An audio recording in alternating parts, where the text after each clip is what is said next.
আসসালামু আলাইকুম প্রিয় দর্শক, দেশ এবং প্রবাস থেকে যারা এই মুহূর্তে আমাদের সাথে যুক্ত রয়েছেন সবাইকে আরও একবার স্বাগত জানাচ্ছি সেফ মানি ইউটিউব চ্যানেলের পক্ষ থেকে।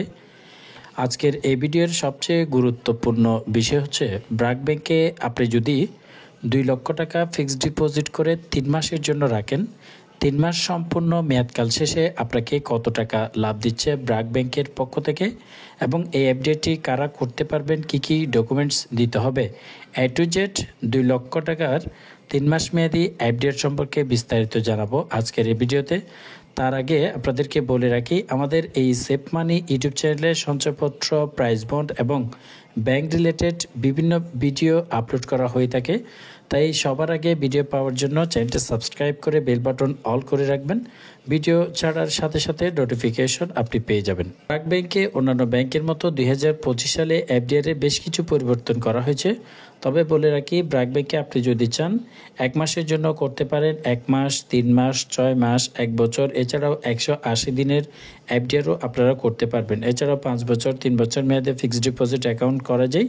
সেক্ষেত্রে ইন্টারেস্টের পরিমাণ হচ্ছে এক একটা মেয়াদকালের জন্য ভিন্ন ভিন্ন ইন্টারেস্টের পরিমাণ দেওয়া হচ্ছে। আমরা শুধুমাত্র এই ভিডিওতে দেখব 2 লক্ষ টাকা 3 মাসের জন্য রাখলে আসলে আপনি কত টাকা পাচ্ছেন। 1 থেকে 50 লক্ষ টাকা পর্যন্ত যদি রাখতে চান, এখানে বলে রাখি 1 থেকে 50 লক্ষ টাকা পর্যন্ত হচ্ছে 9.25% ইন্টারেস্টের পরিমাণ আপনাকে দেওয়া হবে। কারণ এখানের এক একটা সিস্টেম, ব্র্যাক ব্যাংকের ভিন্ন ভিন্ন সিস্টেম রয়েছে। 1 থেকে 50 লাখের জন্য একটি সিস্টেম, 50 লাখের উপরে গেলে আরেকটি রেট, 1 কোটি টাকার উপরে গেলে ভিন্ন রেট। তো যেহেতু আমরা 2 লক্ষ টাকার ক্যালকুলেশন করব, 50 লাখ টাকা পর্যন্ত 9.25, তাহলে 2 লক্ষ টাকায় আমরা কত টাকা পাচ্ছি? 2 লক্ষ টাকায় 9.25% হারে হলে 1 বছরে আপনি পাচ্ছেন 18,500 টাকা। এটা হচ্ছে 1 বছরের ক্যালকুলেশন। আমরা যদি প্রতি মাসে বের করি তাহলে 1541 টাকা। যদি আপনি 3 মাসে বের করতে চান তাহলে প্রতি 3 মাস অন্তর আপনাকে 2 লক্ষ টাকায় দেওয়া হবে 4,625 টাকা। প্রতি 3 মাস পর পরে আপনি এটি পাবেন। যদি 3 মাস মেয়াদকালের জন্য করেন, 3 মাস মেয়াদকাল শেষ হওয়ার পরে আপনি এই টাকাটি পাবেন। তবে এখান থেকে কিছু ট্যাক্স কর্তন করা হবে।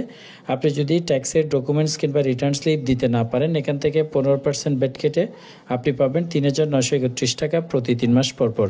আর যদি আপনি এই ডকুমেন্টসগুলো দিতে পারেন তাহলে একটু বেশি লাভ পাবেন, 4,162 টাকা আপনাকে প্রদান করা হবে রিটার্ন স্লিপটা দিলে।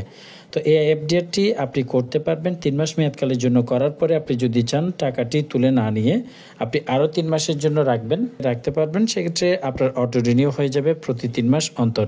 এই এফডিআরটি করার জন্য ব্র্যাক ব্যাংকের যে কোনো শাখায় চলে যাবেন।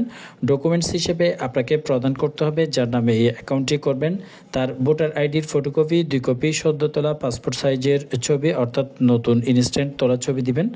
কারণ হচ্ছে দীর্ঘ সময়ের জন্য যদি রাখতে চান ছবিগুলো অনেক কাজে চলে আসে। এছাড়াও আপনার যাকে নমিনি সিলেক্ট করবেন, অর্থাৎ আপনার বর্তমানে যে টাকাটি তুলতে পারবে তার 2 কপি পাসপোর্ট সাইজের ছবি, নমিনির 1 কপি ছবি, বিদ্যুৎ বিলের ফটোকপির সাথে নিয়ে যাবেন যদি চাই, না চাইলে তো দেওয়ার কোনো প্রয়োজন নেই।